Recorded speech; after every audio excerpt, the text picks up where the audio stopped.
says no real passion. If I was you, I would probably keep it moving. Sir, come on in, looking for some action. You better believe it, cause we gon' give it to you. Come on, hold it down for my people in the back. I see you too, Bill. Alexa off. Welcome everybody. Happy Friday evening. How's everybody doing tonight? I finally got my setup set up. I got my flow hood over here. I got some lighting going on. Don't mind that TV. I actually should shut that off. That's going to be for my microscope, which is in the other room. I haven't got the camera set up yet. I was working on it in the other room. But yeah, everything's set up. We're looking good. And for now, I'm still using the same webcam. I do have another camera coming tomorrow. So Sunday's brunch at noon on this channel should be looking pretty good. I'm hoping to get a little bit of the coloring things in here better. It's a little different setup. I got some background lighting and some colors and stuff. So hopefully it looks better.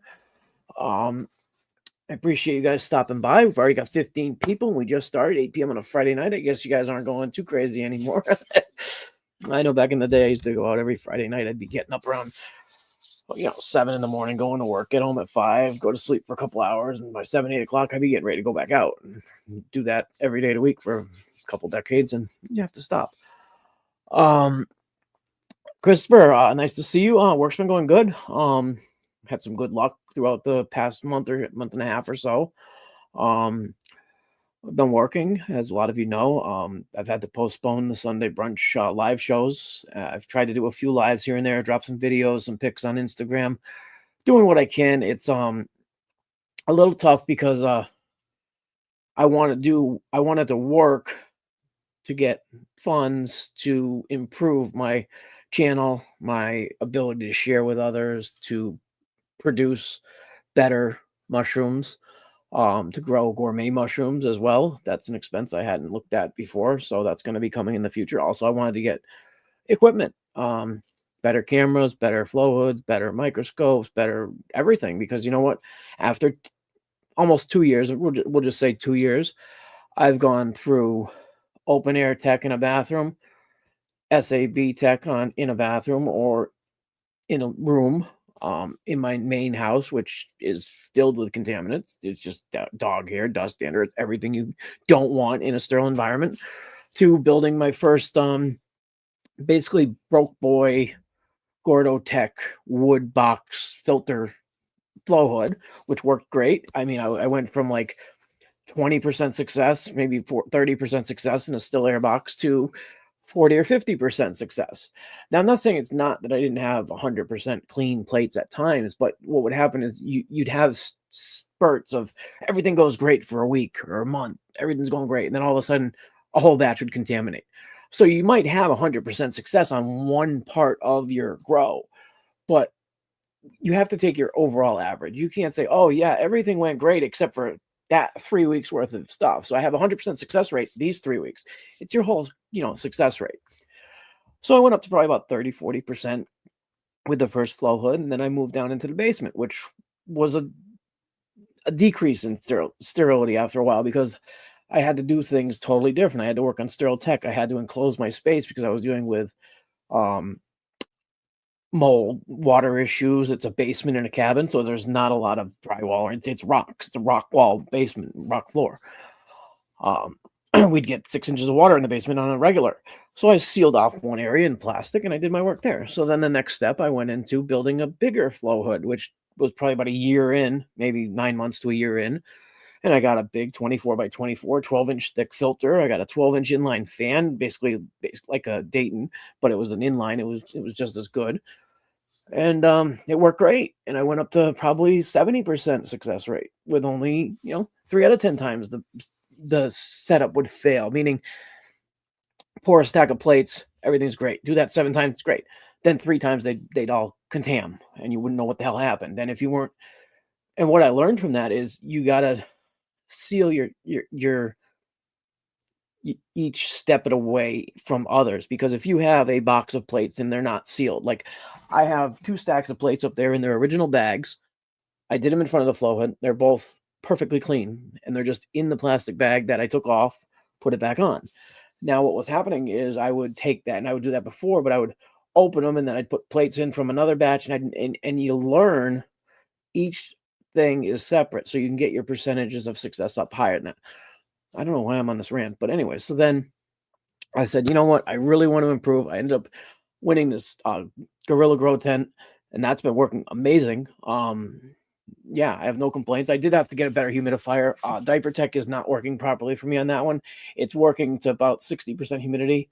I'm not around enough to keep the moisture up, so I needed a little humidifier. So I put a humidifier in there. It's staying at 85, 90%. Perfect. Temperature 73 degrees constantly. Doesn't fluctuate more than a degree. And then I said, you know what? It's nice having nice things. And it is. It really is. And I was working for almost 2 years going to the recycling center and repurposing and redoing everything. I mean, I still do. Don't get me wrong. I'm not avoiding that. I mean, I've got some Easter baskets that are going amazing. But I ended up getting a job. I said, you know what? Why don't I get a little job? I'll get a part-time job. I'll work 15, 20 hours a week, try to make $15 an hour, give myself a few $100 a week, couple $100 a week, whatever. Put it towards what I'm doing, have time to do it all. So I filled out some application on Indeed, just for ha-has. I was, and they said, and they responded the next day and they said, can you come in for an interview? And I was like, oh shit, what the fuck am I going to do? Going for an interview. So I talked to my old man because, we share a lot of the responsibilities around the house since my mother passed away. So I do dishes, he does laundry, I do this, he does that. We just do it. So with me being gone some of the time, I said, hey, would you care if I was working again? And he said, no, not at all. So I responded, come in for an interview. Well, I interviewed. This was like on a Friday, Saturday, they responded.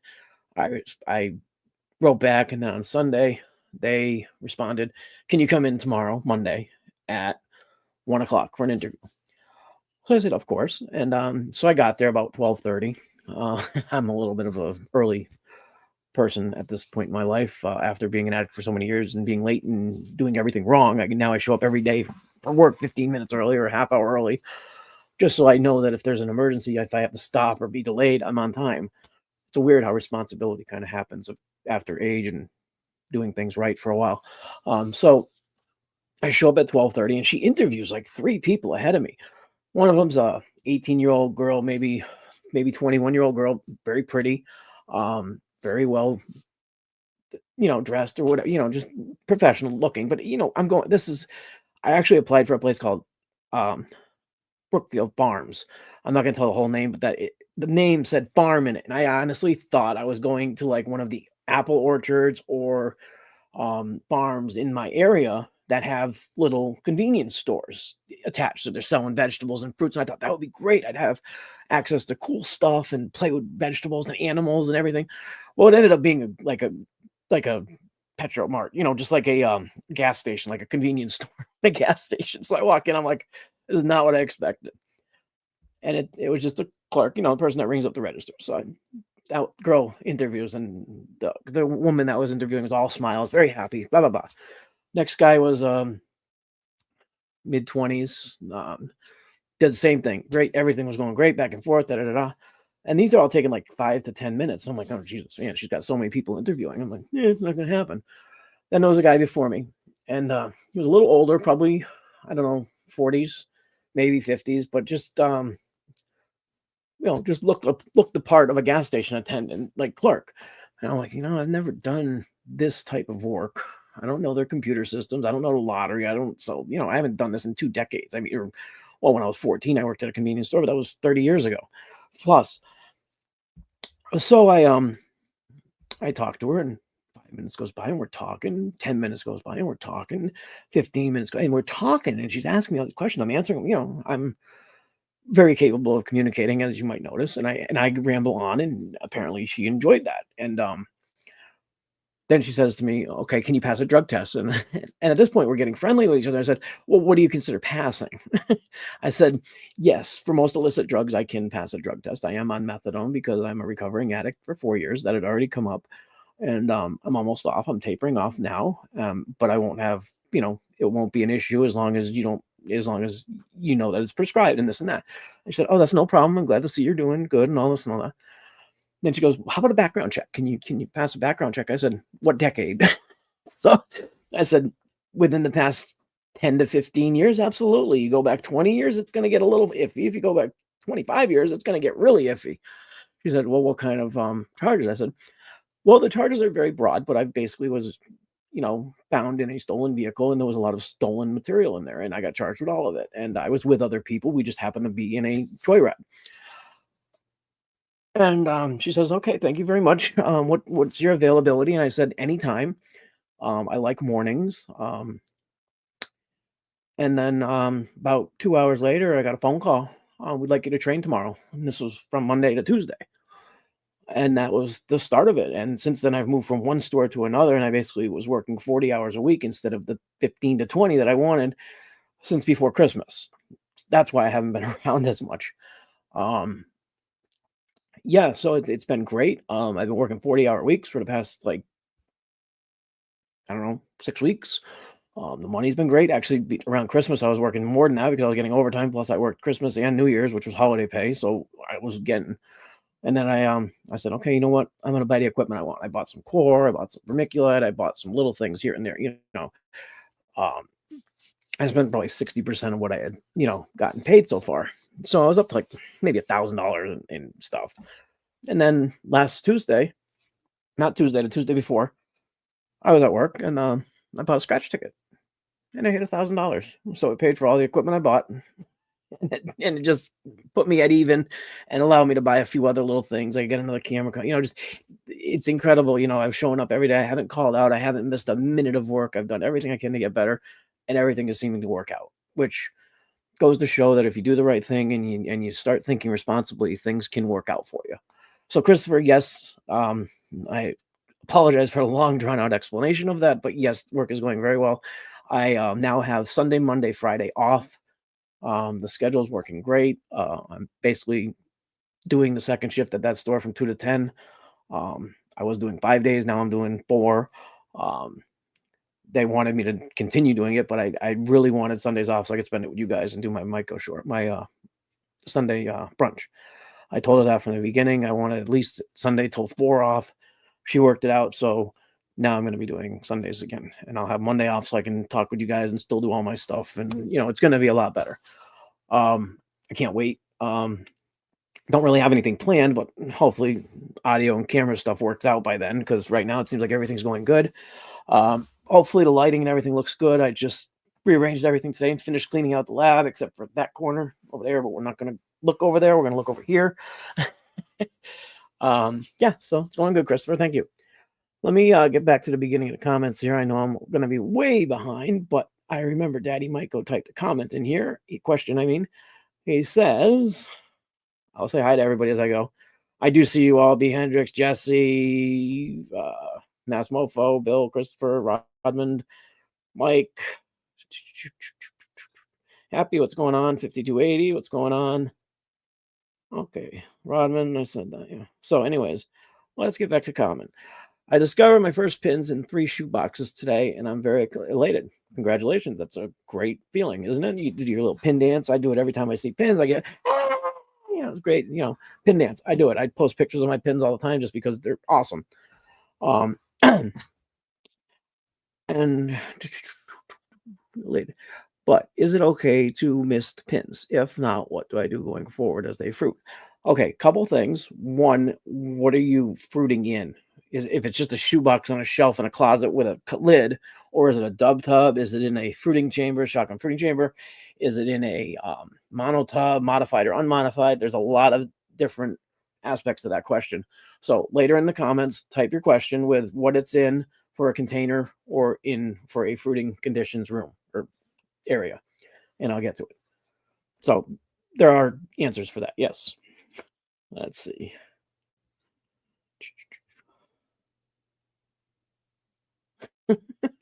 Jesse's not a bot. He's a real boy. Yeah, Jesse, you're gonna have to start. I'm a real boy. Love my community. That's funny. I like that. Thanks, Massmofo. That's cool. What's up, Rodman? Says us. Yes, USA. Absolutely, Daddy Michael. If that's what you're saying, I have a flag behind me. I absolutely 100% support our republic. Oh, yeah. Remember, guys, I don't know if anybody saw it on Instagram. I posted a picture of some little Easter baskets with some little pins. I did post the update, but this is the Easter basket. See, isn't that cute? It says Happy Easter, and I had a little bunny trail hopping song, and there were these little round things all over the surface yesterday. Remember, this was yesterday. Well, this is today. Not bad for 24 hours after pinning, huh? Or not pinning, but after getting those round fruits on the top. But yeah. So this is called Stacks. It's an edible mushroom. I don't remember where I got it, but it's actually going nice. Anyways, yeah, so that's Stacks. Doing good. They're a little thinner than the albinos I like to grow. See, I don't know if you can see the stipes or the right here. Anyways, they're doing good. They just broke veil. We'll probably take some what do you call it? Swabs probably Monday. They'll probably be ready. I'll put some under the scope because I want to test that out, and I'll put some pics up and stuff. So I'll show you what some albino spores look like on new microscope. They're not going to look like much. They're just going to be little round things that are clear, translucent. Sorry, transparent, translucent. There's a little dark edge around them, but they're mostly clear. Hopefully, they'll be viable when I do it.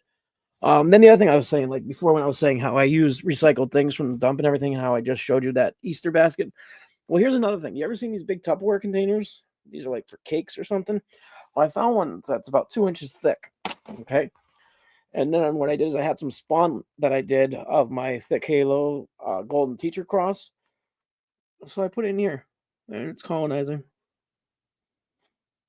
So this one's going into fruiting conditions, and that should be pinning in a week or so. But yeah, so it's kind of cool. You can just put your Tupperware lid on it, leave it there for. This one's been going since the 17th. I spawned this to bulk on the 17th. So this is 12 days.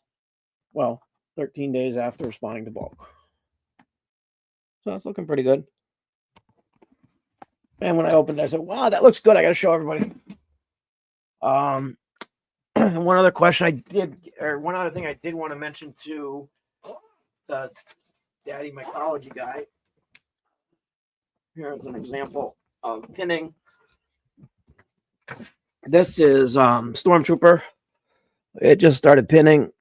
Let's see where we can get a good view. There we go. That's a good view. So those are pins. But you see how it's dry inside this tub? That's because I'm fruiting in a 85% humid room. So that's or tent.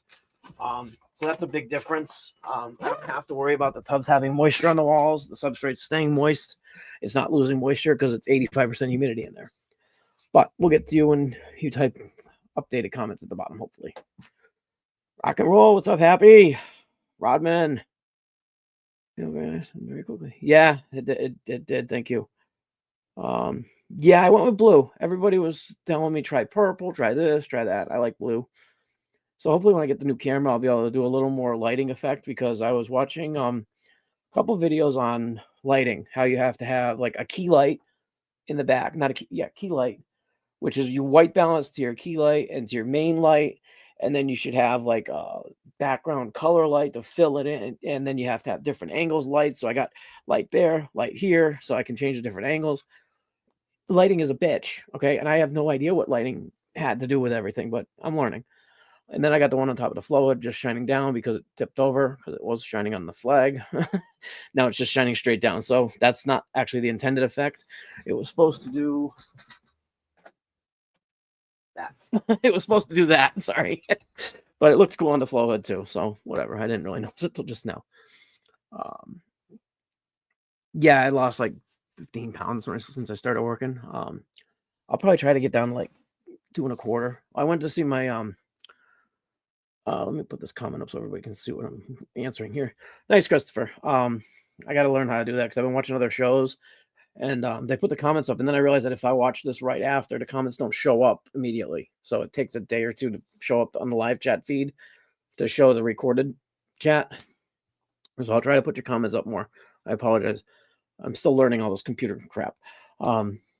So thank you. Christopher, thank you. Yeah, I'm a big guy. I was 295 when I started in the beginning of December. I'm down to 270 as of 2 days ago. I went to the diabetic doctor. My A1C went from 9.2 3 months ago to 7.1, which makes me eligible for my eye surgery again. And I have an appointment on the 25th of February to get that scheduled. So my eyes are going to be fixed in March, hopefully. I just got to figure out the work schedule thing, but it should be okay. I'm only going to do one eye at a time, so I should be able to work with one eye. I mean, how hard could it be? I don't need depth perception to ring shit in the register. If they don't understand, they can go fuck themselves. But thank you, Christopher. So yeah, I'm down to 270, and I'm trying to get down to like 225 probably by summer. Basically, it's just a lot more activity. I'm eating twice as much as I ever was, which is really weird because anybody that knows my history, in March I had my stomach lap band removed because that didn't work for me. Basically, it was making me throw up every meal I ever ate, except for really bad foods like junk food, and constantly. That's the only thing I could keep down. And it was just my body trying to get any caloric intake it could get, and it was holding on to it. So I was gaining weight with a gastric lap band, which is supposed to help you lose weight. Had it removed in March, and since then I went from 325 down to 295, down to 270, and I'm still going down. So since March, I've gone from 325 down to 270. So that's actually 55 pounds, if my math is right, which it always is. So 55 pounds inside of, let's see, May to November would be 6 months, 7, within the year. Huh? Yeah, because it'll be March next in 2 months. So 10 months, 50 pounds. It should stay off. But thank you, Chris. I appreciate that. JC Cat, nice to see you. I wonder if I just arrowed down, if that would go to the next comment. No, it doesn't. Okay, I was hoping maybe if I hit the arrow, it would just go to the next comment so I wouldn't have to click on everyone. Oh, thank you, Massmofo. I always wonder about the audio, but I didn't ask because I was doing a test earlier. I recorded myself for a minute and then played it back, which works. But StreamYard, YouTube, they all do have their issues. And if the internet cuts on and off, which it shouldn't because I'm actually directly connected to a Cat5 cable now. So my internet should be better. I apologize for the noise. I am in a basement and we do have systems that have to run for water.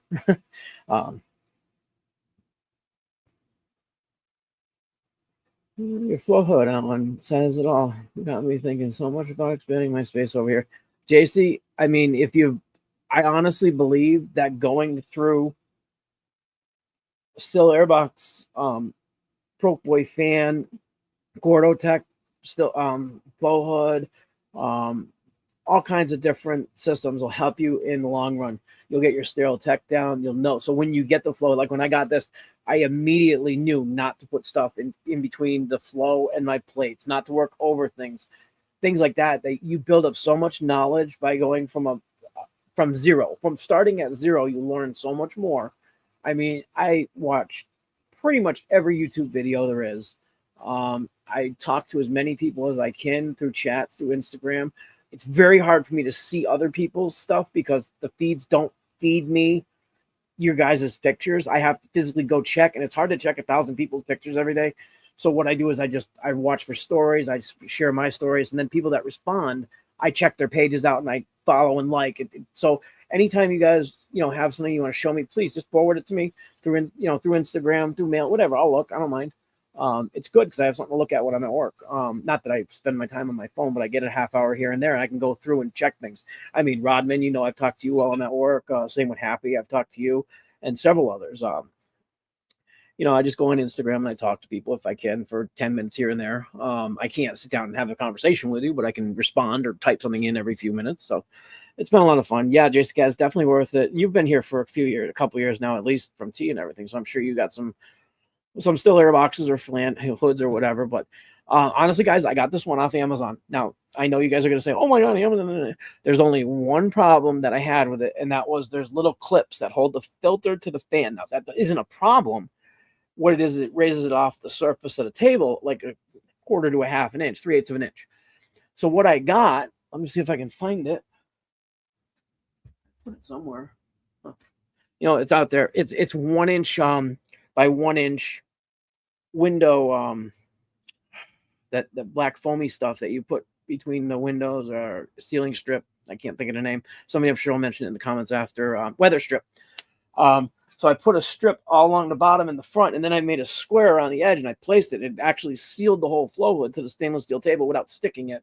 But I mean, it's got a perfect, nice foam edge all the way around. I put a couple pieces in the middle so there's no like, empty spaces. And it ended up sitting perfectly on there. Alexa, turn on the flow hood light. Did you mean hood light? Yes, please. I also got Alexa. Isn't that cute? Yeah, I'm getting style in here. So anyways, I don't know if you're going to be able to see it, but let me just change the angle here a little bit. Boom. So right here. Oh, man, that freaking thing is in the way. Let me move that. There we go. Okay. So right under here, there's like a 1-inch gap, but it's black foam, so it's not actually going through. So it'll stop any eddies or anything like that from developing. Alexa, hood light off. Okay. So anyway, I can also, this is even cool too. Alexa, hood on. No, Alexa, stop. Alexa, flow hood on. I'm not quite sure how to help. Oh, she's an idiot tonight, right? Alexa, music off. Alexa, hood fan on. Did you mean flow hood? Yes. Okay. We're still vibing. And now it's running. Isn't that cute? Alexa, hood fan off. Fan hood, flow hood off. Did you mean flow hood? Yeah. Okay. Now, I have a problem with ALEXA at work. We argue all the time. So I'm trying to train this one to work better with me, but we're not getting the language down yet. So I'm new to that stuff too. But so anyways, I got her working the flow hood, working the light on the flow hood. And then I'm also going to have her working my new little toy, which, okay, now don't laugh at me here, guys, but I wanted to get an inline fan for my tent. And I saw them, and I'm like, oh, wow, 10-inch, 8-inch, 6. Oh, you know what? 4-inch sounds about the right size. Well, it's just a little guy. I thought it was going to be a lot bigger, but I think it's going to be perfect.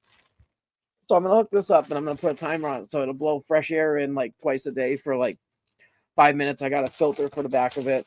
So that's my, I'm having all kinds of fun having actual equipment and stuff like that, guys, as you can probably tell. So let's get back to the comments. I'm sorry. Hey, what's up, Mike? How's the humidity in the basement compared to what? Basement humidity is just relative to the temperature in the house. It's not. It's only, honestly, even with 6 inches of water on the floor, it's not humid down here. It's maybe 60%, which, yeah, I guess that's kind of humid. But when you have standing water, you'd think it would be like higher, but it's really not because it's really cold down here. The average temperature down here without heat is like 55 to 65. Like year round. So I keep it at 62. Tent I keep at 73 with a little tiny, like $10, maybe $13 Walmart heater. I have it on a timer on a switch. Works perfect. Keeps that thing at 73 degrees and kicks on whenever it needs to. It's on a, one of those North Spore. It's on a Rep-D, a ZoomEd Rep-D thing. It has temperature, humidity, all that stuff. It was broken when I got it, so I just kept it because they told me just to throw it away. So I just keep using it for the timer and the temperature. It doesn't have humidity control, but I have humidity control on my humidifier, so that's not a problem.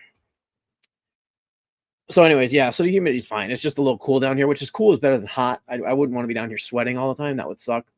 But yeah. So good evening, Jason. Nice to see you. Flooding here too, Appalachian Mountains. Yeah, I can only imagine. Well, I'm in New England. I'm in Massachusetts, and I'm on a lake. You guys have probably seen the pictures. There's a lake like 50 feet out my door. And I'm like maybe 2 feet, maybe 4 feet of elevation higher at the door, and then the basement goes down 2 feet. So it's like you go up 4 feet from the water level, and then you go down 2 feet when you enter the basement. So literally, this house is on water level. It's like level to the water. But yeah.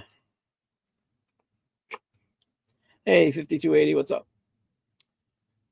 Yeah, I mean, I have, I'm not trying to say I'm working a big fancy job. I mean, I do have other job skills I could exploit, but I honestly, after not working for a long time, I undervalued myself. I thought my worth was zero. As far as in the job market, I didn't think I'd be able to do it. I didn't think I'd be able to stand. I didn't think anything. And I finally just said, you know what? I'm not going to be able to live on disability or anything like that. They're not going to give it to me. I'm not going to be able to feel good about it. I'm going to need something.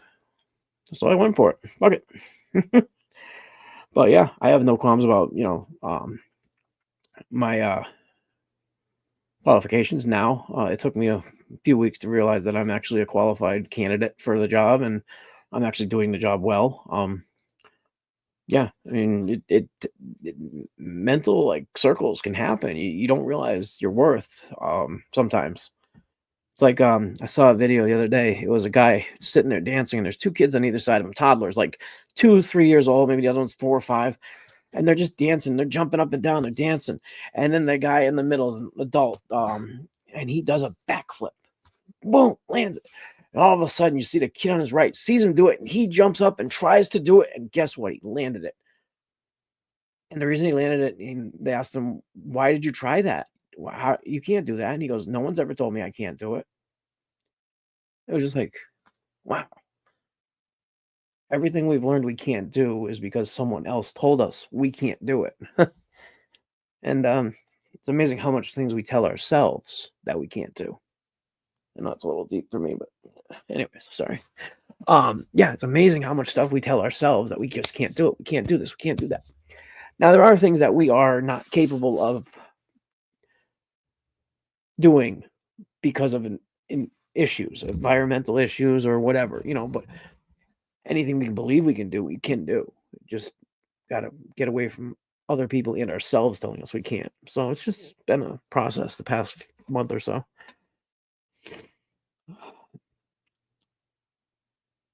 Mass Mofo, good comment.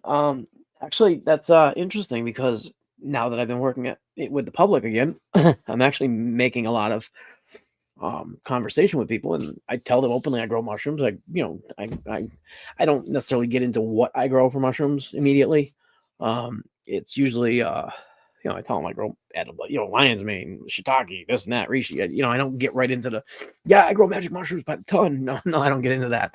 Because I don't really grow that many. I grow enough to, I actually got quite a few just laying around, but I don't use them. I just take spores, make clones. I enjoy the process. I don't really care about the fruit. As most of you know, I just give it away most of the time.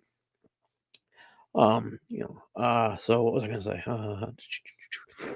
So anyways, I was talking to a guy at the store, and he owns a restaurant literally like 2 blocks down or a block down from the store. And I said, "Yeah, I grow mushrooms. You ever been interested in anything like edible, like gourmet mushrooms?" And he goes, I said, "I've been thinking about getting into it and learning more about the process and growing some for people. I've grown them before because I have grown lion's mane. I've grown chestnuts before." And I said, "I could grow some really good, organic, healthy mushrooms. You guys interested?" And he goes, "You know what? My wife was just talking to me the other day about this and that, about mushrooms." And I said, "You know what? Give me a couple months. I'm going to start, looking into it more, and maybe I'll possibly have something for you." He says, "Absolutely."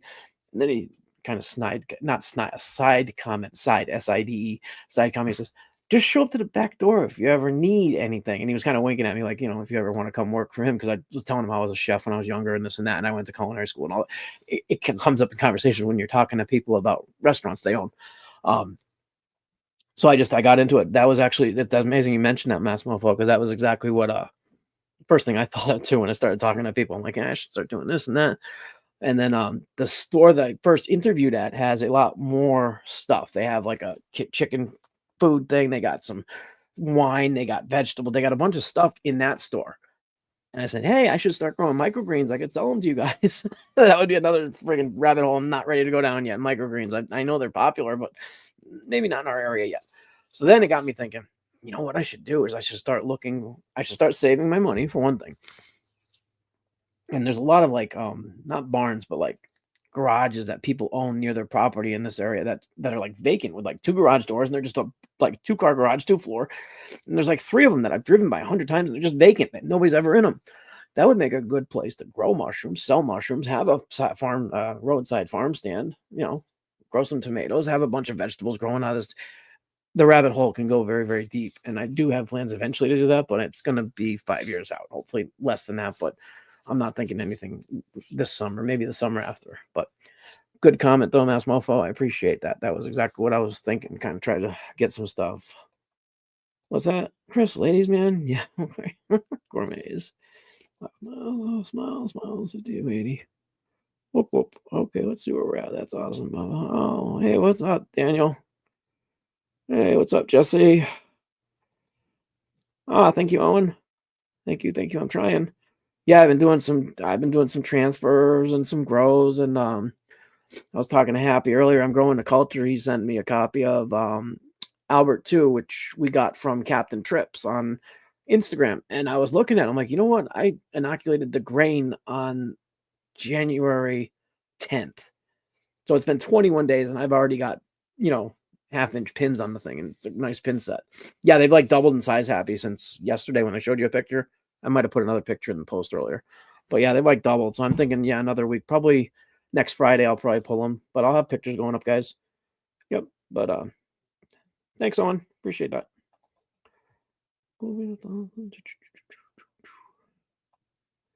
Billy D, what's up?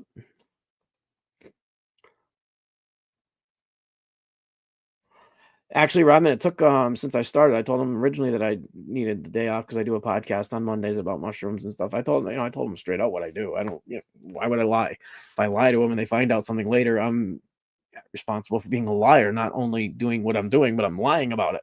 So that makes me a liar. So I told him everything right up front. But yeah, it took 5-6 weeks till they figured out how to rearrange the schedule a little bit. And I think they also wanted to see if I would work what they gave me, because I said to them, I want to work 20 hours so I can have the availability to you to fill in if somebody calls out or this or that or something happens. And then they just drop me right in at 40 hours. Like, can you fill in for this guy? He's gone. He doesn't work here anymore. I guess the guy was getting stoned at work and just sitting in the corner half asleep, from what I've heard. I don't know. Technically, I never saw it, so I can't prove it. But so I said, yeah, I'll take over his shift for the foreseeable future. And she said, I'll start looking for someone else, which really got me thinking, why are you looking for someone else? You interviewed 3 people before me a month ago. Why don't So apparently, I guess I won. So I won the spot. So what happens is she ended up finding a girl that works at the other store. Really nice girl, really intelligent girl. Actually, the first time I met her, I thought she was the manager because she was cash. I mean, perfect, employee. We won't get too deep in case anybody sees this, but she was really inspirational. I mean, she just did everything really well. She knew her stuff, and she goes, "That girl's going to be covering for your Sundays." And I said, "Oh, cool." So yeah, so that just happened last week. She told me. So yeah, boom. Yep, happens. Oh, isn't that cool? It's nice. Hey, Pacers, what's up? Oh, okay, here we go. Thank you, Myco, Daddy Myco. Unmodified shoe boxes on a shelf in a closet with lids. No modification at all. Is it okay to miss the pins? I wouldn't miss the pins directly. Do you have another shoe box? If you do, I'm going to show you what to do. Do that. Put one shoebox on top of the other. See that shoebox down there? That's my Albert 2 that I was just talking about from Captain Trips. Okay? That's called a dub tub. Take another tub, flip it over, put it on top, put some micropore tape around the edges. I don't know if you can see it, but there's micropore tape around the edge. Okay? It's not modified. Flip it over, and then what you do is you spray the inside of the walls. You spray the walls, you spray underneath the dub tub, you close it up with some tape. I only do 2 sides, so I can just take one side off so I can open it. There should be plenty of air exchange in that size shoebox with a dub tub on top like that. That's what's called dub tub. If you look through my videos, I have a thing about dub tubs, how to make them. You can make them with zip ties. You can drill a couple holes on each side and put zip ties through. That's kind of a pain in the ass. It's just easier to throw a little piece of tape around the edge. I've done it with duct tape. I've done it with little clips. I mean, you can make up your own shit to hold the two together. But if it's just sitting on a shelf, a little piece of tape on the 4 sides is all you need. And then what you do is once a day, you go in there, you take the lid off if you can, or at least tip it up, and then spray the inside of the lid. Don't spray the pins directly because that can cause issues. It can spread bacteria if there is any. It can also bruise them and it can make them abort. There is a lot of, you don't want to spray pins. Substrate, that's one thing, but the pins themselves, I don't personally spray and I don't recommend it. I just don't think it's necessary because the mushrooms don't get stuff as much from that. They get it from the soil or from the substrate, and the humidity keeps the substrate moist. So your field capacity and all this stuff has a lot to do with it. But yeah, I would just spray the inside walls. When you get a shoebox, if you get a new one, just take it, wash it well, make sure it's dry and not covered in soap or bleach or anything. And then just spray the inside with ISO 70%, let it dry or wipe it out with a paper towel. then you can mist it with water. You should be fine as long as the substrate doesn't dry up into a little tiny cake in the middle and, you know, all the edges start opening up, which is going to happen anyways. But if it happens very fast, that's when you know your humidity is way off. Like that round thing I showed you, the edge is just starting to show, and you saw the colonization. So they pull in from the edges. It's when they pull in really quick and get really light that you have a problem. But as long as you don't have too many pins, it should be okay. Sometimes like a really heavy pin set will suck the moisture up and then they'll stop growing. It can happen. That's an issue I've had, and that's why. Also, Ed Grant, he did the same thing. He went down to less spawn, like a higher CVG to spawn ratio. So like 4 parts CVG, 1 part spawn, or, you know, change your CVG slightly. But that's only if you're having issues with the substrate drying out or having like not substrate drying out, having a pin aboard issue. But you should be fine. It's going to take a week or two to get those things growing anyways, depending on the strain. I have some like this one literally pinned. Like 3 days ago, I saw pins, and yesterday they were little tiny pins, and then today they're already, you know, maturing. You know, they're 90% mature right now. That was one thing I saw. Dr. Ed Graham, he was on earlier.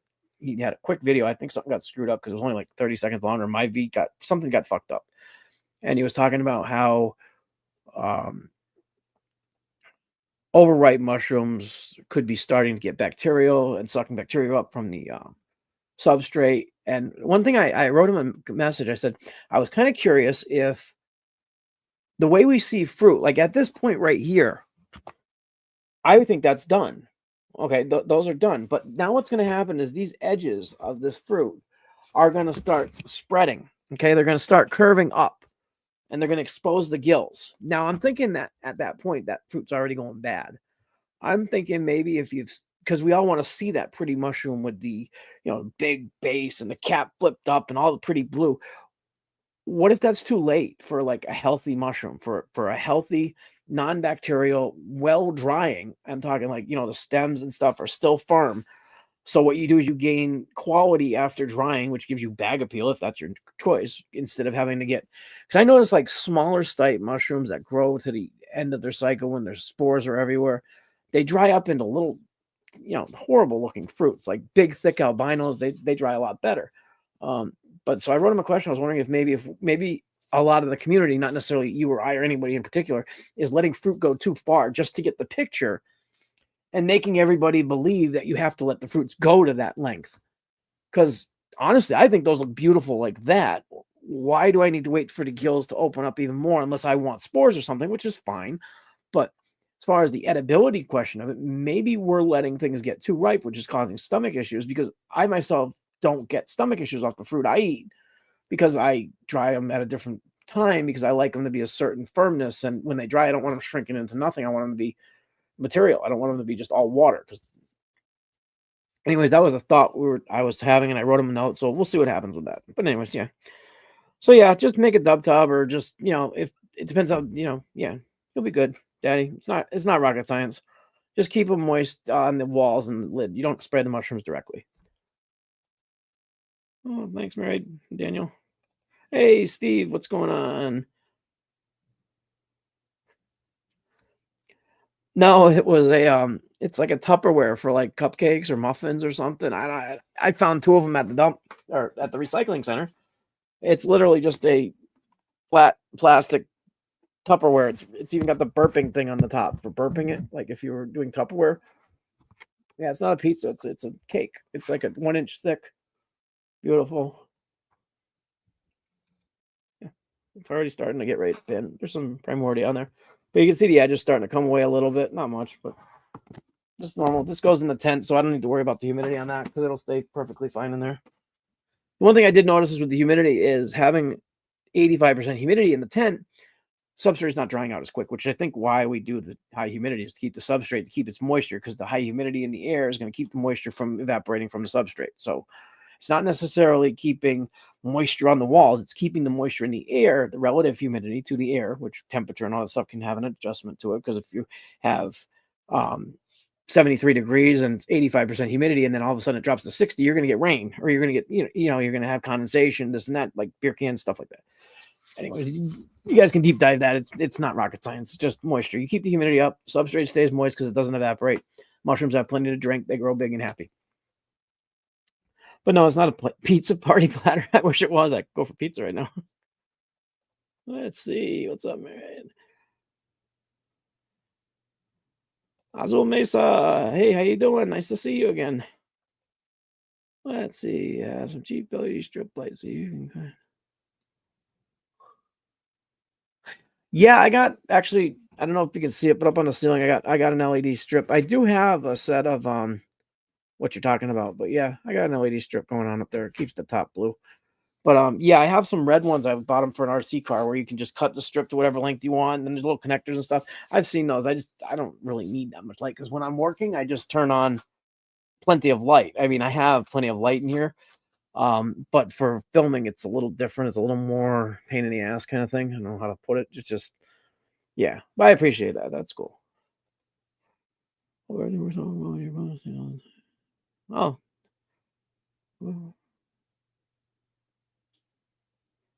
Yeah, everything's going good. I hope it all stays going. I mean, I don't sell anything. I don't offer anything to people. Um, so anything I do in that regard is done through my email or direct messaging.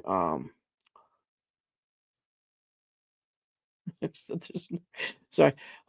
Yeah, in a way, yeah, I know what you're saying, Mass Mofo. I've had a few IG things get pulled down, but I think it's just because IG's stupid and their algorithm just doesn't understand that. Just show it. Like I had a picture of like something just like that, just on the screen, and all it said in the bottom was actually I had 4 of them in the picture. It was, remember, I had no flow, I had the 4 bag text just growing. I didn't say anything. It was just a picture of 4 fruiting blocks, small bags, just sitting there, and I listed the names at the bottom, and it said I'm selling drugs. Fuck you, stupid. I didn't say anything about drugs. I didn't mention selling it. They just pull down posts for stupid reasons. And I think a lot of it also has to do with other people that don't like posts because maybe this is a big assumption on my part. I apologize. I'm not meaning this to anybody or anything, but maybe people that have had their posts pulled down are mad that other people's posts aren't pulled down, so they're reporting them at the same thing. I don't think anybody in our community that's a quality member or a moral member would do that. But I think there's people from other communities that might do that. Greedy communities. There's a lot of people like the old Telegraph crowd that were on Instagram that were trying to sell a lot of things. I think a lot of them have a lot to do with people being pulled down. Not many people have thought about that, but a lot of Telegram people got removed and in trouble. So maybe that's where it's coming from. I don't know, but why would a picture of a mushroom? It didn't even say what genus or species it was. It just had a picture with a name. I could have put the name Bob at the bottom of all of them. That's Bob, that's Bill, that's Frank, that's John. Why is that drugs? I mean, there's no way they could tell what it was. It looked just like either Piapino or freaking chestnut mushrooms. They don't know the difference. I mean, maybe they could, but from the picture you couldn't tell. I mean, we know what it is, of course, but when you're not advertising what it is, how would a little kid know? They're just gonna say, "Oh, look at the mushrooms." If that's what they're worried about. I don't know. I don't know. So I hope it does. I'll keep going good. Thanks, Happy. There's no group. Oh, I'm sorry. Oh, I can do that. Cool. P-Funk. I'm gonna name mine something different. Rodman, yeah, that's what I'm hoping to do. But I have a problem. The humidifier I bought doesn't have a manual. It's digital, so I have to leave it plugged in. I can't have it go on and off with a timer. But it also has a setting on the front that I can set it at 85%. It just keeps it there. So, and my second humidity sensor says the same thing all the time. So I'm not really worried about that. But I was also thinking I could get the fan. What I'll do is for the fresh air, I'm going to have the air blowing in. So I'm going to blow fresh air in and have that vent out the bottom. So basically, yeah, the CO2 goes out the bottom, in the top, out the bottom. I'm going to do that like 2 or 3 times a day for like a minute. And I'll have filtered air coming in.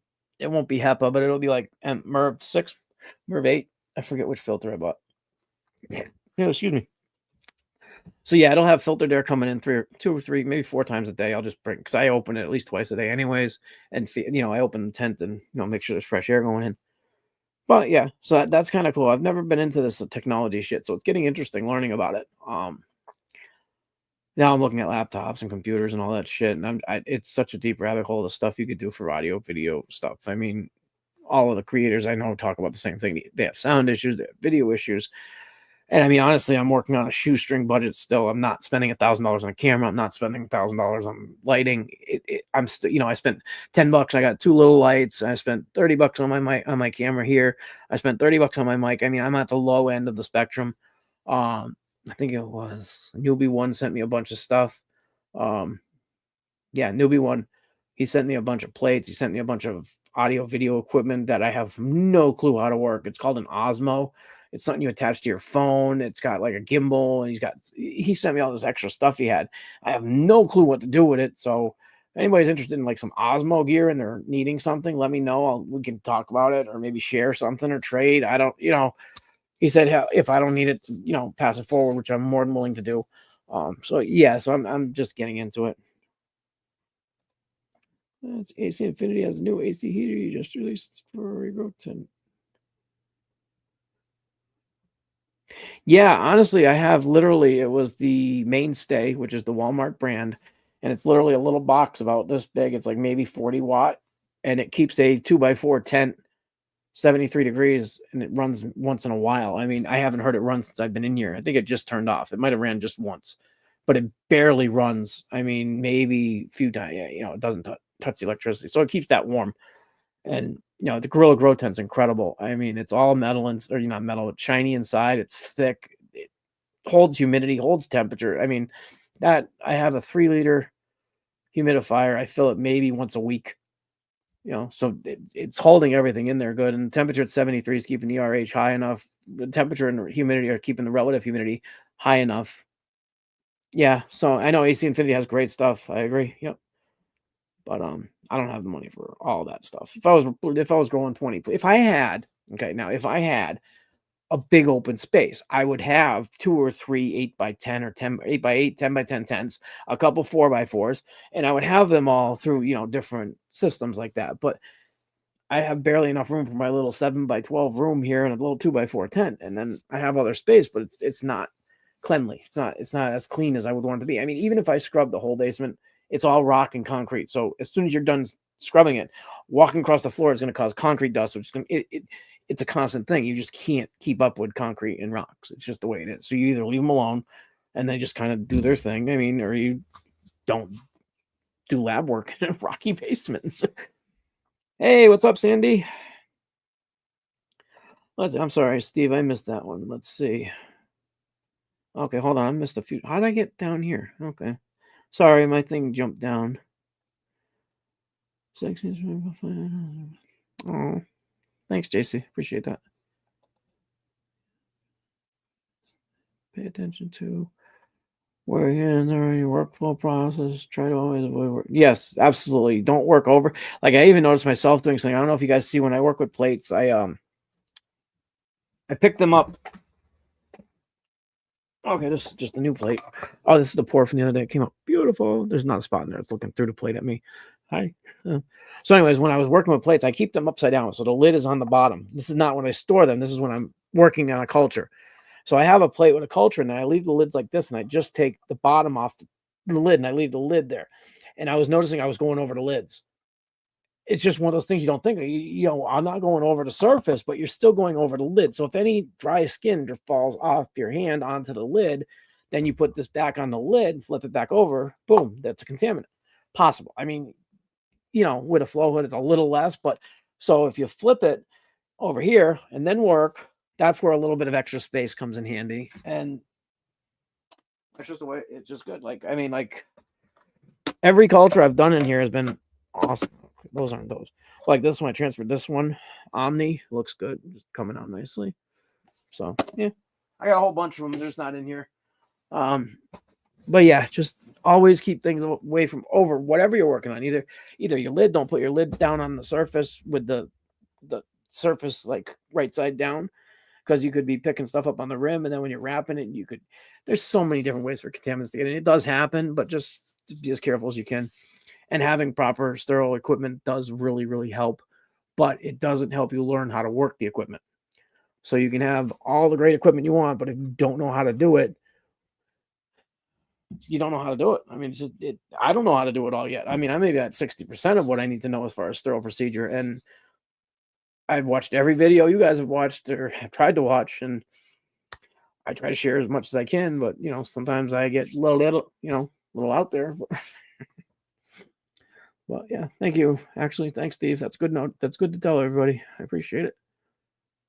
Leslie, happy. Hey, Sandy. Hey, happy 5280. Mike Green.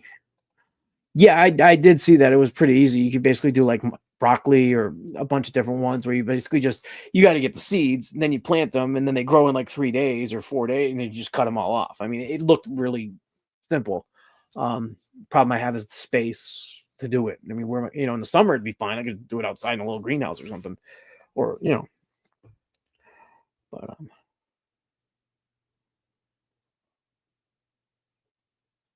let's see. Okay, Mr. Marmars, what's up? Okay, Chris, what are you saying? Any ideas how to smoke a cake that has a liner? How to smoke? I don't smoke cakes without removing. How to smoke a cake? I'm gonna think about that one. I don't know what you're saying, Christopher, but sorry, soak. Thank you. Just spray the shit out of it after you harvest. Just take a mister, spray the shit out of it, wait a few hours, mist it again. You don't need to soak it. I mean, honestly, if you look at the way cakes are, when you pour water into a tub or something, they float. They're hydrophobic. They don't the CVG and the mycelium, they don't like water. They actually run away from water. So actually soaking it, I mean, I've never had any good luck with soaking. I've either had cakes fall apart. A lot of times what I do is I'll take and I'll pour like these buckets for my second flushes like these. What I'll do is when it's done, I actually pull the whole cake out like that. Okay. Lost one. So I take the whole cake out like that. And you can see the cake is still moist. I mean, there's still plenty of moisture in here. And then what I do is I take this and I pour a little water in here. That's still fine. Yeah. There's a lot of ways to do everything. That one's going to be harvested when we're done here. But yeah. Sorry. Anyway.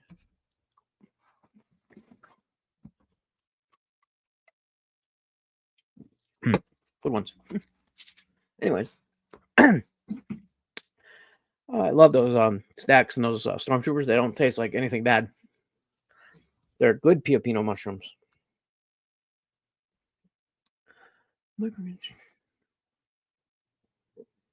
Soak cake. So yeah, I had no idea that people when I first started soaking cakes, they'd fall apart on me half the time. So yeah, just spray the shit out of it. Get a mister. Get like something like I use like this. I got this as a sprayer. It's got a little pump on the top. Okay, this one's actually got ISO in it. But yeah, just spray the shit out of your cake with a sprayer, and if it starts pooling water, just leave it for a couple hours. Water will soak in. You don't even have to pull it out and soak it. You should get 2 flushes without doing much more than that, anyways. 2 or 3 flushes. Excuse me. Let's see. Yeah, there you go. Sorry. Yeah, thanks, Sam. Man, just a heavy missing. Yeah, absolutely. Smoke a cake. Smoking a cake. Blunt in a plate. Pacific Northwest. That's cool, Bill. Yeah. What is it like? Let's see. It's 9 o'clock here, so it's like 6 p.m. there or something like that, right? Yeah. Really? That's weird. Literally, this is like the wild birds. I just did another batch last night. I don't know how much moisture you had in there. But literally I did the exact same thing, except for on this batch, I did a third 5-minute soak because the water wasn't clean. So I did the 5-minute boil, rinsed, 5-minute boil, rinsed, and the water was still brown. I think it was just dirtier because it was at the bottom of the bag. So I said, okay, the water's still dirty. So what I did is I did a third boil. And I did 5 minutes and I took it out. Water was running clean. I rinsed it with the sink sprayer like I normally do, poured it into a tub, a 12, 16 quart tub, put it in that jar right here. And I pressure cooked it all night. Like I went from midnight to 3 a.m. in the PC. And it came out perfect. Yeah, there's a few burst grains, the little millets. They sometimes tend to burst, but I would look at your PC cycle. How long did your PC? Your lids, stuff like that. Things like that can affect it.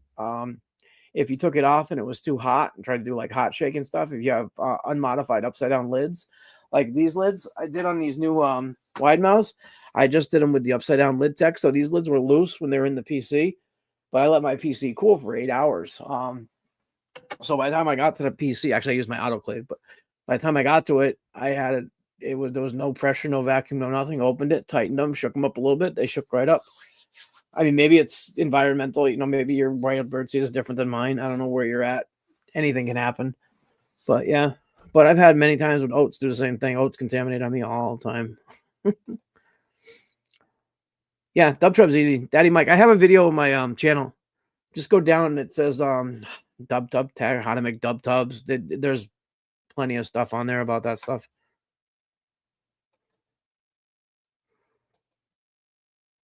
Oh, good night. Good night, Marmar. 3-inch wide rotate work for me. Yeah, you can use Gorilla Tape for dub tubs. You can use micropore tape. You can use any kind of tape.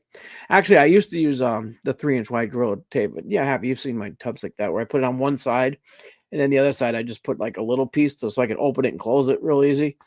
That worked out well until I wanted to use them again, and the duct tape stuck so well that I could barely get them apart. I ended up breaking like 4 shoe boxes because I was trying to pull the tape off and I broke the plastic. Like I said, everything works once, guys. When you buy brand new stuff, everything works great, but reusability and stuff like that, sometimes you get issues. Like these blue pails, they're great. They're working great, but I don't want to wash 20 blue pails, so they're basically going back to the recycling center. I used them. They're cute. They worked, but I'd rather just use tubs, like 6 shoe boxes or 12 quarts or something like that. I got some bags going, but shoe boxes work best for me or for everybody. Anything works. You can use anything, but find what you like the best. I want to go back to tubs or want to go to tubs because I used to do a lot of small bag grows, but now I want to have the genetic diversity in a bigger grow area because I'm doing a lot more spore, T0 plates, stuff like that, trying to get different phenotypes. And I want to try to maintain an even, similar grow size for everything. So that way I can see if it's environmental or if it's an actual diversity of genetic, what it looks like. Thanks, Steve.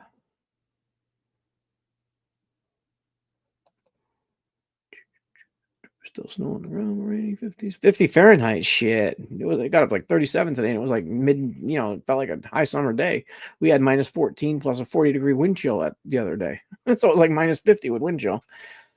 That's a nice temperature. 50 is nice.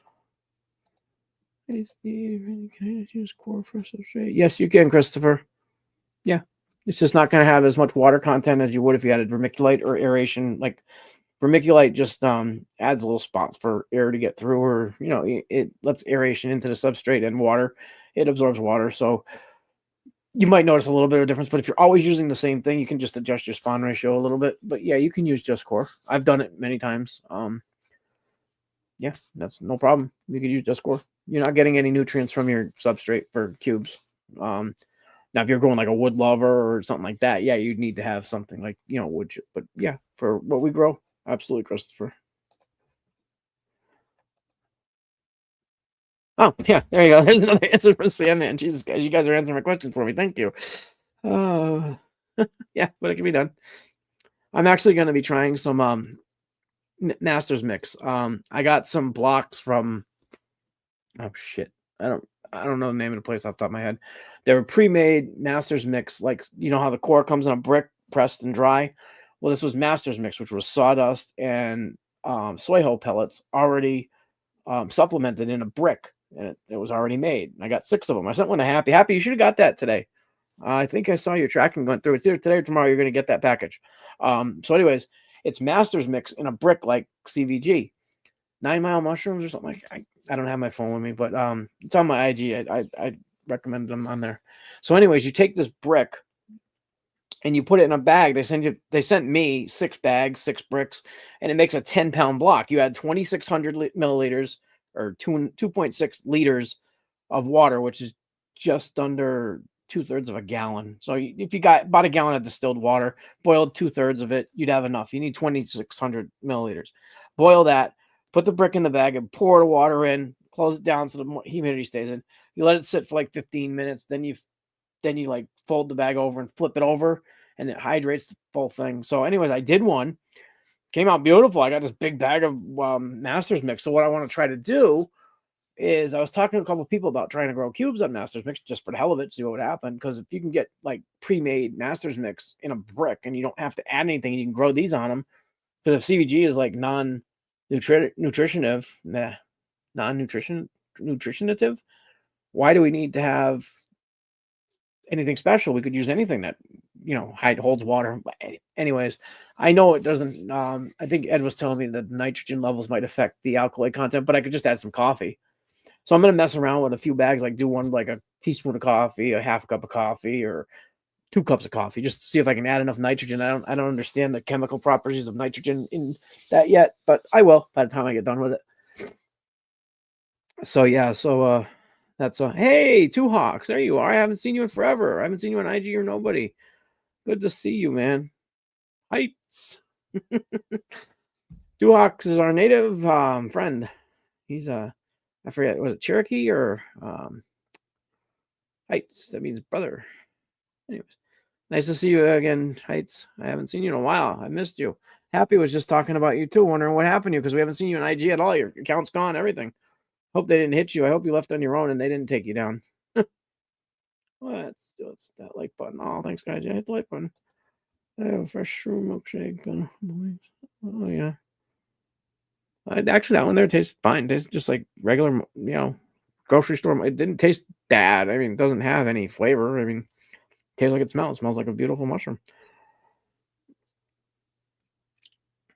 Yeah, Sandy. I mean, it's weird. I haven't, knock on wood, haven't had any issues yet with takedowns. I mean, I'm sure I'll be getting one. I mean, everybody gets one, so I just got to figure out how to keep my name because I want to keep this. I like my name. Well, I'm going to keep the Allen. I hope I get to keep that. Maybe I might have to add mycology on the end for something. I am looking at Rumble. I'm looking at X. I'm looking at a bunch of different platforms. I'm actually kind of hoping that maybe the new administration will help with some of the censorship issues, amongst other things besides political issues. Maybe they'll actually get the AI in these different companies to start going away and using hands-on or eyes-on from people. Who was it that was talking? Forget who it was. It was somebody. I don't know if it was about our stuff, this community, but they were saying how they had something taken down. They appealed it, and once eyes were on it, it was put back up because it was actually appealed to a human, which would make a lot of sense if it's appealed and a human actually looks at it for, oh, are they selling drugs or is he just showing some growing or how to make mushroom substrate? There's fine lines, but I don't know. We'll see what happens. Who knows? Let's see. I can't wait. Summers. Yeah, I might actually try to get out into the woods this time for the first time. I've never gone mushroom foraging. And that sounds kind of counterintuitive for me.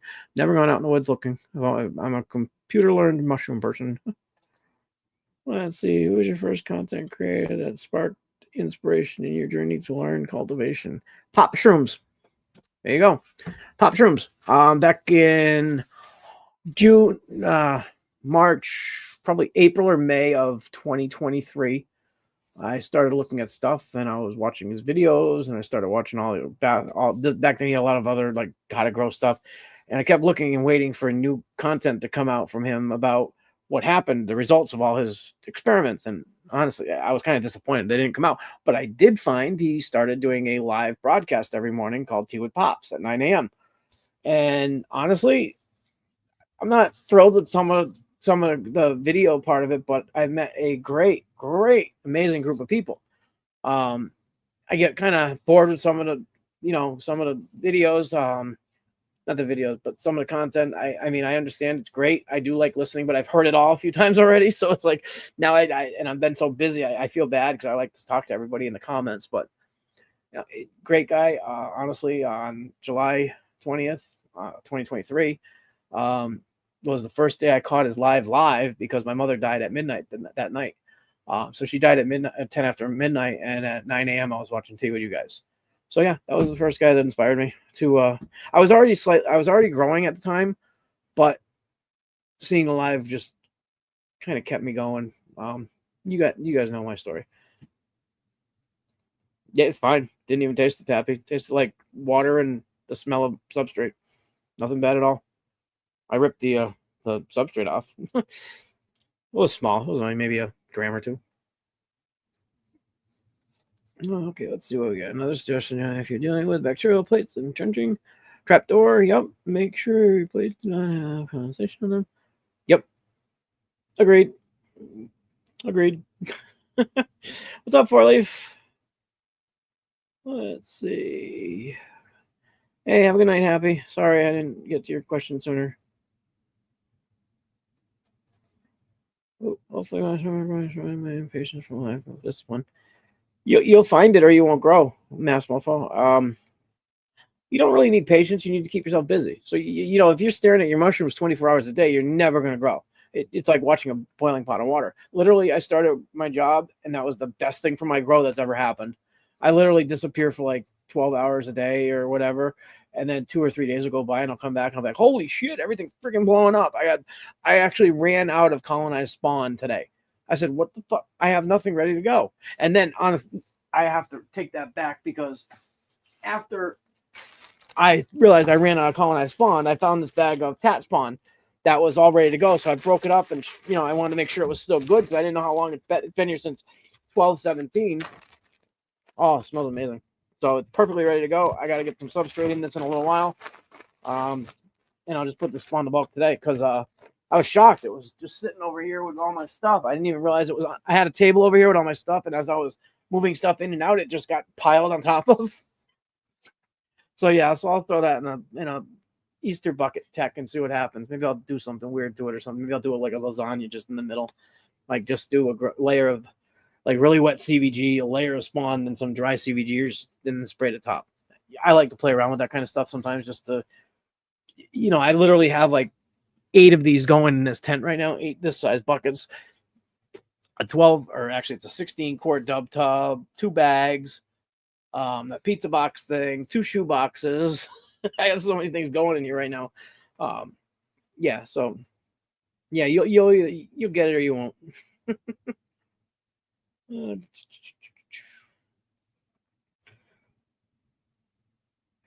Well, you know what I'm thinking, Mass Mofo? I'm really confused. I might have misspoke when I was talking to Ed about using Naster's mix.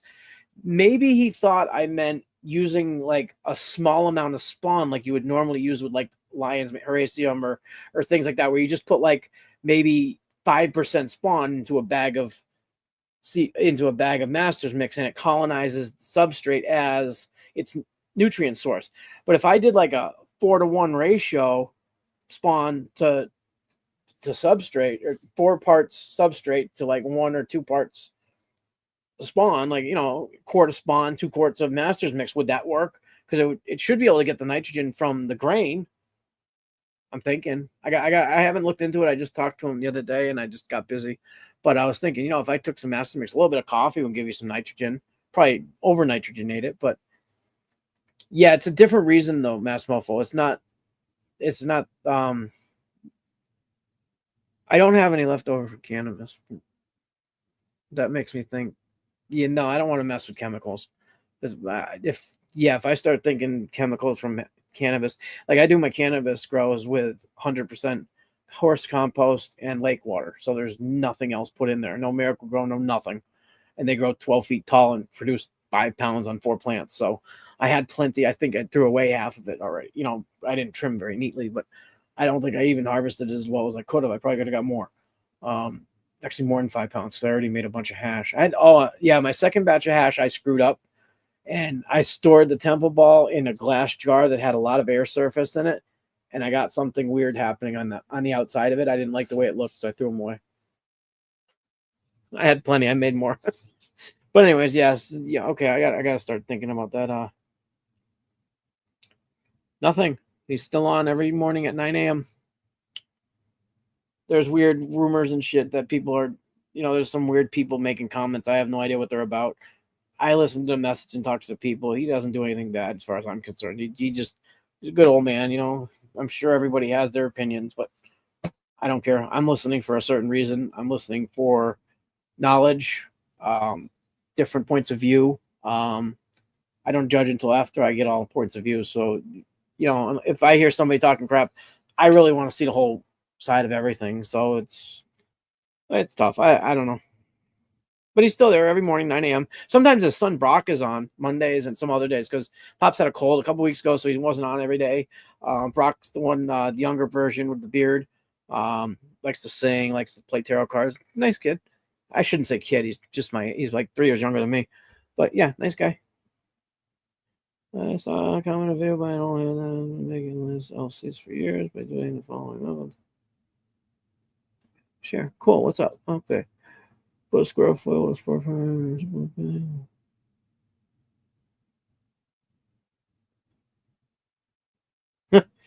Robin, we can talk on IG. Yeah, that this isn't time for that. I'm not going to be able to read everything if you posted. I don't know. Making spore syringes is a pain in the ass. You're better off just getting a couple agar plates and putting some spores on agar, and then you got T0 plate. Like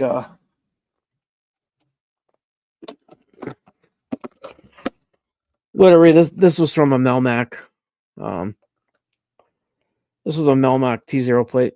It's just going. Those are all spores that germinate. I already took subcultures out of it, but it's weird now. But I don't know why it's a yellow color. It's not my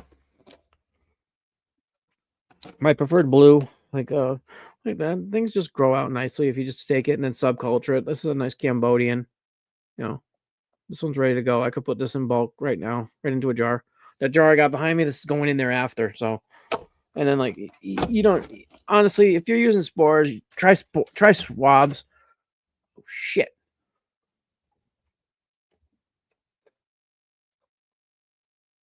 There we go. Sorry. I hit the button on the camera. Yeah, honestly, swabs or spore prints are fine, but making a multi-spore syringe is basically back on the PF tech using BRF cakes. Unless you're buying them from like North Spore or someplace really, really, really, really, really reputable, spore syringes are really tough to get clean. I've made several attempts and they always end up dirty because you got to think about it. You got a mushroom cap on a piece of aluminum foil and you're letting it drop all its spores, but it's also taking any bacteria that's going to fall off too, especially because a lot of the techs require you to put a little water on it or get some airflow. So if you got airflow, you could possibly get bacteria in there. Then you're putting that in water and then you're spraying it on nutrient. So you're better off taking a spore swab, take your print, or take a sterile swab out of a package, take your print, get a little bit on the swab, take your swab, streak a plate, wait a couple weeks, you'll have a nice plate full of mycelium. Throw that inside of a jar. I know it sounds simple, but it is. Once you learn, it's simple. So take the time to learn how to do that. You'll be all set, Rodman. And I can talk you through any parts of it you want. I know I'm being a little brief here, but it's not hard at all. You can do it. I know you can do it because I've seen your fruit growing, so I know you're going to be, fine. Hey, what's up, Jodi's? Nice to see you. Yes, Friday night, Myco chat. Feel free to ask any questions, guys. I don't mind talking about something. Let's see. I stopped getting notifications. No, everybody's getting these weird things happening with notifications. Like I am literally a big follower of several people, and I've always gotten their notifications. I even have YouTube set up on my TV in my room, and it literally pops up and starts videos that I'm subscribed to, so that when the notification starts, it'll actually start that video for Ed Grant, for Real Simple Mushrooms, just a bunch of them. My dog loves it because Ed Grant will pop on at like 4 or 5 in the morning, and Buddy loves his voice for some reason. He just loves his voice. So all of a sudden, Buddy will be walking around my bed and wake me up. And I can watch Myco shit. The weirdest thing you've ever seen. I was telling Ed about it. He laughs his ass off.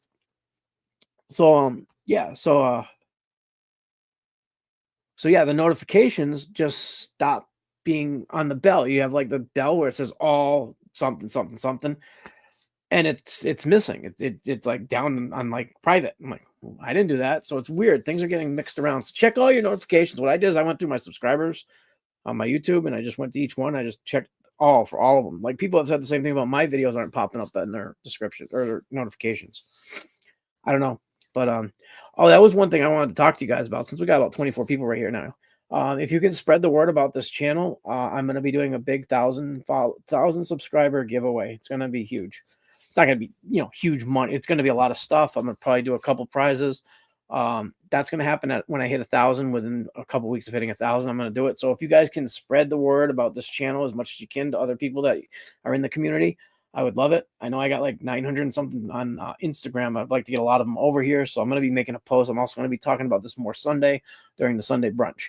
But there's going to be plates. You're going to get LCs, swabs, custom swabs from stuff I've crossed.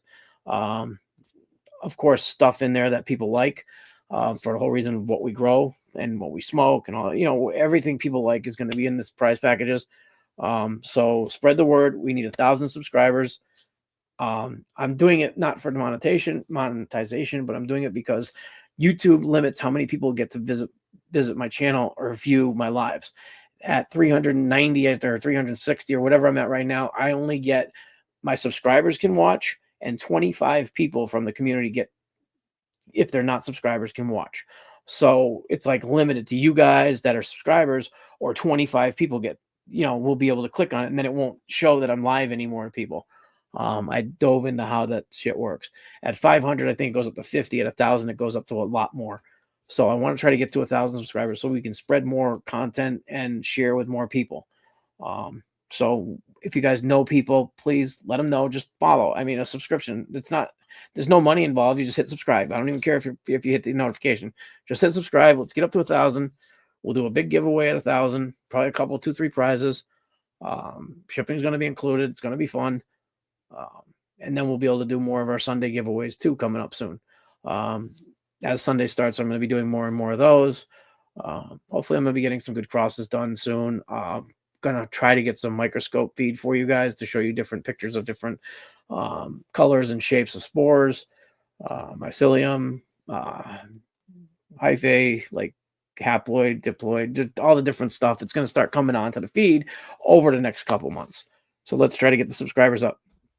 And I do appreciate all of you for already being subscribers, but absolutely, if you can spread the word or let people know. I've been trying to sneak in little comments and pops occasionally. Just, I know it's not really right to ask stuff on his channel, but you know, I try to say it at the end of the day after the comments are already, after he's done, I go at the bottom and check out Sunday. But yeah, so most of you guys know anyways. I just wanted to let you guys know on that channel that it was starting back up on Sundays.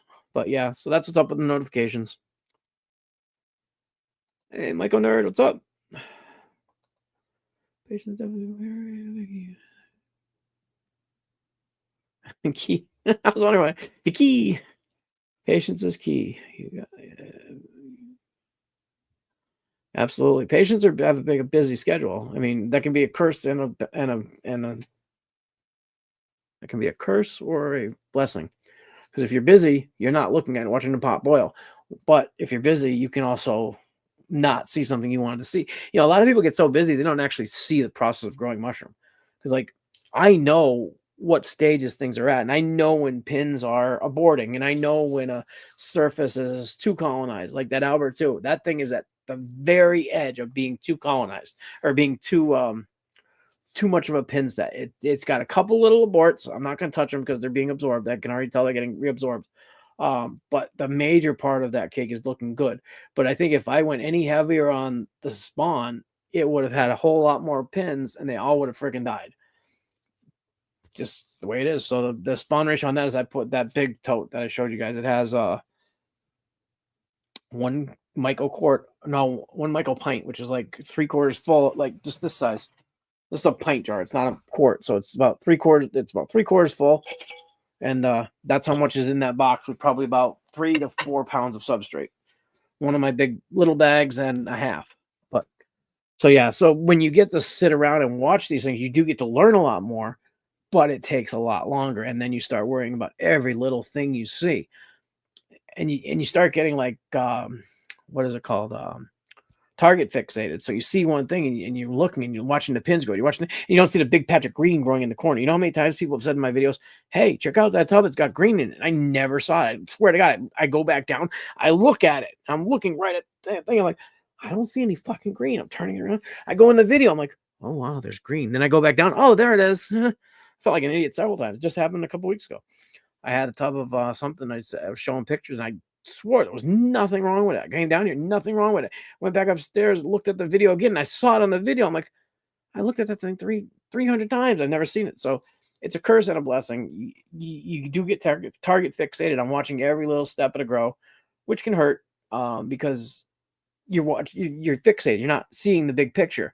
The big picture is if you left for 2 days, you'd see your mushrooms, boom, explode. But you might not catch them before they sporulate, or they might, you might have another issue with humidity. So there's blessings and curses with all that. But yeah, patience is key. But you do get to learn a lot by watching them and not having patience and gotta see every little thing. Let's see where we at for the comments. There we go. No. Jody's Maestro. What's going on, Maestro? Yeah, actually, absolutely. Yeah. A swab. I just says swab because I literally just got some swabs from Happy, and they were literally a print that somebody took a swab across. And it's fine. It worked fine. But you can tell it's just the tip of a swab. When you put a swab through a gill, you can see it's on the sides too, unless somebody. But anyway, that was where my mind was at when I said that. But yeah, absolutely, you can just take a scalpel, hold your print just over the edge of the agar, just scrape a little either onto the scalpel and just put the scalpel in the agar, or scrape some spores off directly onto the agar. I prefer to get a few on the scalpel and then just put the blade through the agar a little bit. Yes, absolutely, definitely can be done. But yeah, making spore syringes is just a pain in the ass. Leave it to the professionals. Not me either, like the company professionals.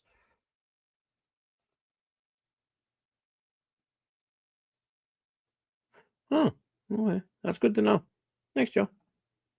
B, what's up, B Hendrix?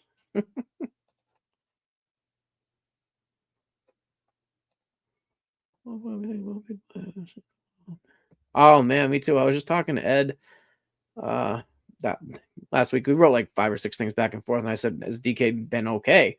And from what I hear, I guess a lot of his shit, he moved to Colorado, and I guess he got like stolen. A lot of shit got stolen from his house, like his outside of his house. I don't know. He's not on any of the channels anymore. I might have heard that somewhere else too. I don't know. But he's not on Facebook. He's not anywhere. I think he's hopefully still enjoying mushroom community, but out in Colorado, I don't know. It's probably different because they do a lot of things in person out there, I guess, because it's legit. But yeah, so yeah, it was nice to see all his cool crosses and stuff, but I haven't seen him in a while. I'd love to still get some. I gotta check out, see if he has a website going, because I know he was working on one 6 months before he disappeared off Facebook. Because once Facebook started hitting people, he disappeared. I don't know what happened with that, but oh, thanks, Robin. Appreciate it.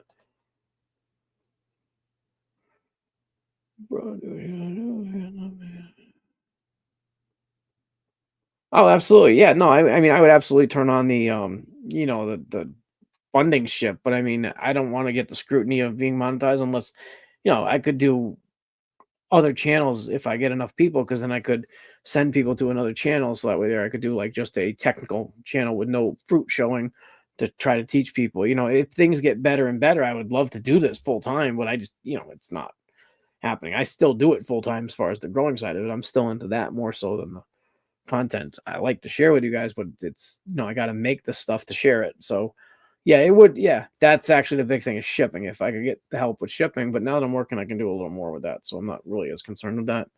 But yeah, shipping was a big thing, and several people have helped along the way, and it's been absolutely amazing. Several people use the Ko-Fi app that I have linked, and they've sent me a few dollars here and there. People have entered the giveaways I did, or the raffle I did, and all that stuff helped along the way. That's how I've been able to send things to whoever I've been able to, and people have been awesome sending me things as well. And the few people I've done business with for plates or for things like that, I've tried to do my best to keep, best I can do for them, and lowest price possible as far as that stuff goes. But first time I sent any plates anywhere, I ended up doing it in the middle of summer. It was so hot, they all melted and got all contaminated and shit. So I was like, my bad. Try to hook you up with something else later. So I ended up sending a whole bunch of stuff later on. It took me a while. Yeah, it was you, Christopher. Sorry. Sorry about that. Yeah, it's still a follower, so apparently I didn't piss him off that bad. Okay. As long as your live streams are weekdays at 9 a.m., don't think possible. No. I absolutely avoid that completely. Yeah, he's actually thrown out my name in his live before about different things I'm doing. I know he wouldn't be a big problem with. I wouldn't do that to him anyway. So show up for MycoAlan at 9:30. No, that wouldn't be me. I was like, okay, Sunday brunch. Yeah, it was kind of cool. Let's see. That's all we're gonna do.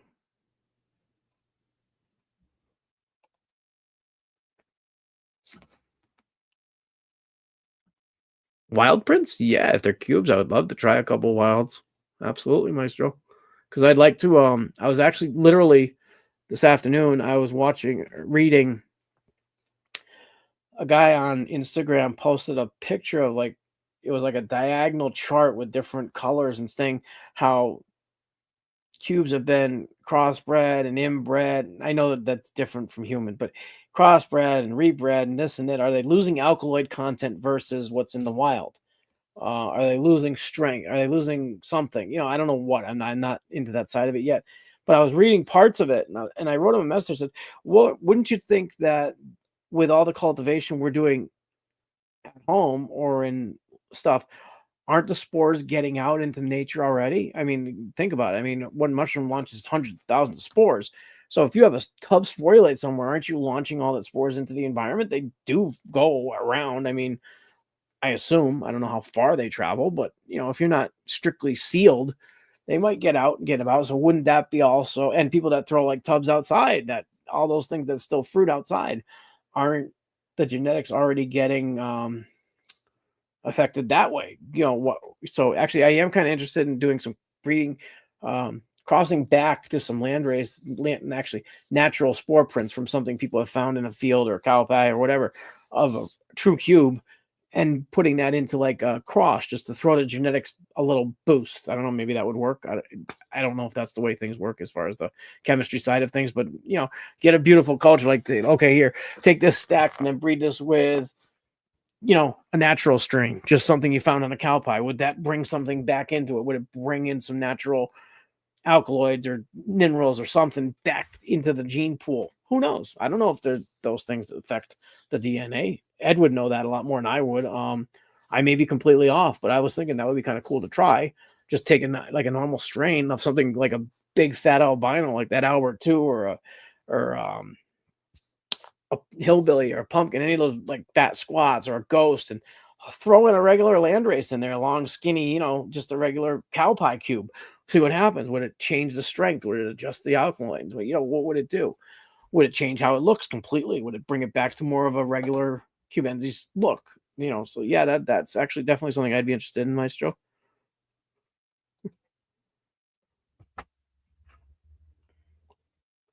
Yeah, absolutely. So you got iceberg and squat. You got to talk to me, Massmofo. I might be interested in getting a couple of those from you, or some swabs or something. That'd be cool. Yeah, email me, Maestro. My email's up in the chat on the bottom. No, it's not. Hold on. Throw me an email. I'll talk to you. We can talk. Or I got an IG there. I put my email on the bottom. Send me an email. We'll talk. I'd love to try some of those. That'd be cool. Yeah. Yeah, and I can send you some swabs or something cool if you like. I got an IG. I'm MycoAlan on IG as well. Same name on Facebook, IG, PayPal. But yeah, just look me up on any of those. We can chat. Just if your name's different, remind me who you are. Because I talked to about 1,000 people. Well, I talked to about 400 people on IG on an average weekly. So just remind me. I might forget. Literally, I have probably 50 people that have said, "Oh, I'm going to send you this, this, and this," and I've said back to them, "Okay, and I'll send you this, this, and this," and both of us have forgot. And then 6 months later, we'll be like, "Did we ever send that to each other? No," and then we'd send it again. So trust me, it gets confusing after a while when you're just sharing it. It's I do have no. I got the Troubles LC from Mossy Creek Mushrooms of Lion's Mane, the Herasium and something, such an E, Herasium. Lion's Mane Troubles, let's just say that. So I put it on plates, and wonderfully already colonizing the plate. I showed a picture of it. It looked like it was basically what happens. I picked up the plate too quick, so the LC swirled off onto the side. So it looked like it's just not. It's not. It's all freaking mycelium. It's beautiful. So I finally got that to some grain. I got that expanded. So I'm gonna be growing that lion's mane soon, so that should be fun. Yeah, appreciate that, Master Mushroom. Absolutely. Yeah. Anybody can email me anytime, guys. I might not get right to it, but just send another one if it's been a day or two. If it's important, I'll get back to you. I check it at work because I got nothing better to do half the time. Well, I'm always busy and doing my job. But at times there's a lull during my breaks that I can look at things. We're gonna find out, Azul Mesa. We are gonna find out. We're gonna see how it grows right in this tent right here, right next to my cubes. Yeah. Yes, you can absolutely. As Omid said, what you can do is you can get your fruiting block, you get your spawn, you get your master's mix, you inoculate your master's mix, you close the bag the way it's, you let it colonize. Then when it's time to fruit your lion's mane, you can do it on your bureau, like on your table in your kitchen. Okay. Just get a bigger bag, something like that fits over the bag with a couple inches of space around each side. So what you do is you take your lion's mane block, you seal it so it's tight, so that the bag's not like airing like on the top like a normal cube, where you'd have all that airspace on top. So you tighten it down, tape it down, and you cut your X in the lion's mane bag for it to fruit out of. You cut your X, spray it with some distilled water, clean water. You put it on your counter, and then you take and you make a humidity tent out of a plastic bag around it or a tote. Just spray the inside of the tote twice a day. Done. Keep it at 65 to 75 degrees. 65 to 72 degrees is probably better. They do like it cool. But yeah, it works perfect. You don't need anything fancy. Now that's one block. You can go right on your counter. You put a little shelf next to. Don't put them in direct sunlight though. Don't do that. So try to keep it like even in a cool closet. You could do that. Just occasionally have a little bit of light. Natural light. Just leave the closet open so it gets the ambient light from the room. And then yeah, that should be no problem whatsoever as well. Yep. Yeah, I'm getting into lion's mane right now because I want to grow some big trebles, little furry things like from Star Trek, Star Wars, Star Trek. But yeah, so I'm excited to see that. When I got LC to grain in a 3-pound bag and in 1 quart, one of these micro quarts I got, or pints, micro pints. But yeah, and I got a 10-pound bag of freaking Masters mix ready to go. I'm gonna actually make a few like 3-pound bags and do some smaller ones first because I don't really want to have 10-pound bag sitting here growing a big lion's mane. I want to try to make sure I know how to do everything first.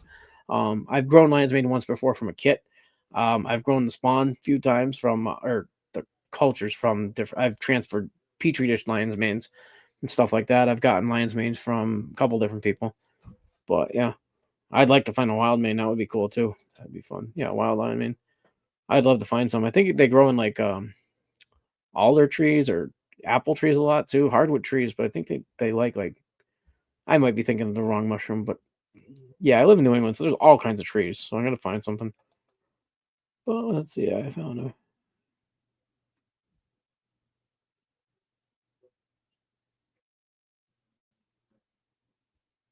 Yeah, I'm not sure about that one. You're talking about activates the opioid receptor or fills the receptor, because when opioids go into your system, they like kill a receptor or something. I don't know the exact process. They get you high. I don't want anything to do with anything opioid receptors. Sorry, I'll talk about it, but I don't. I've never heard that. I do know that like there's different things like people have gotten off of opioids using mushrooms like or stuff like ibogaine, ayahuasca, different things like that, and it resets your system. But you still go through withdrawals. It just changes your mindset. Like I got clean 4.5 years ago. Well, 4 years ago this past October. So, but it had nothing to do with mushrooms, to be honest with you. It had to do with fearing to die. I mean, that'd be the best way to put it. Fear of death, and the drug stopped working. I was in so much pain that opioids no longer cured the pain. So I got mad at them. That's the best way to put it. So as I got mad at them and they don't work, what the fuck's the point? Why would I want to continue living like this if they're not going to take care of the pain? At least when they worked, I was out of pain. So that kind of made up for the hell of being an addict. So yeah, so I got then hobby after hobby trying to stay busy. I found mushrooms and it just completely booked my life and has been an amazing asset to me. I went through remote control cars, then I got Buddy. I wish I never went through remote control cars because I did that when COVID first started, and I ended up spending almost $20,000 in freaking RC cars. I could have bought a freaking lab for that money, and I got like 5 or 6 of them just sitting up there. They're all over $1,000 cars and motors, and nothing I can do with them. Boat, plane, kind of deep dove that, and then but yeah, no, I haven't really found much with the opioid receptors. I am still on methadone. I was on 150 milligrams up until a few months back, maybe 6 months ago now. Now I'm at 5 milligrams, so I'm trying to get off of it completely. But I've been on it for like 4 years, so I'm tapering down whatever. Well, I'm tapering down 2 milligrams every 2 weeks. So I'm at 5. I gotta go 3, then 1. So I got 4 more weeks. Actually, I go Monday, so I only got like 3 weeks left. Okay. Anyway, so hopefully when I stop that, I won't have any issues. And then I honestly believe that that's affecting my receptors for my receptibility towards the fruit from what we grow. Because I don't get the intensity or anything like that I know the people that have tried my same fruit get. And I don't want to take huge doses all the time. I don't want to be, because I don't want to recommend that to people because it's not right. So if there's something chemically adjusting it, let me finish out my system with that. I still enjoy them, but having to take a higher amount just to enjoy the same thing that somebody says they're getting off of 1 or 2 grams is like, okay, I'm not going to do that. So, but yeah, so once I get completely clean from that, I'm going to hopefully enjoy the fruits of my labor better. Okay, Joe, take it easy. Do they grow in the wild certain parts of the country? I think they grow a lot of places. I don't know well, yeah, I think they grow everywhere. Anywhere there's hardwood and the right temperature. Might be a seasonal thing, but I don't think there's a specific time or place they can or can't grow.